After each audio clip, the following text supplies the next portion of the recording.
Top 3 Herbal Teas. Hello everyone, welcome back to our channel. Today, we're talking about the top 3 herbal teas to buy for a healthy and delicious way to relax and unwind. Let's get started. First up on our list is chamomile tea. Chamomile is a popular herb that's been used for centuries for its calming properties. It's often used to help with sleep and anxiety, and has a mild, slightly sweet flavor that's perfect for any time of day.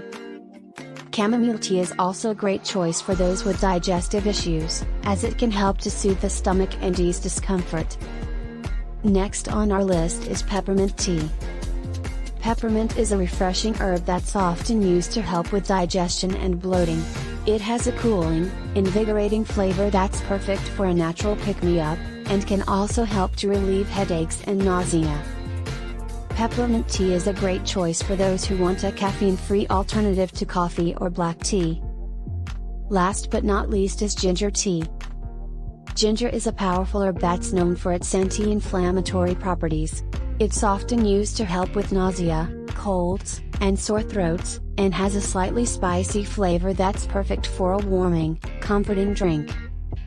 Ginger tea is also a great choice for those who want to boost their immune system and overall health. So there you have it, our top 3 herbal teas to buy. If you're ready for your cup of tea, links are below. Get your top herbal teas today. Don't forget to like and subscribe. Thanks for watching.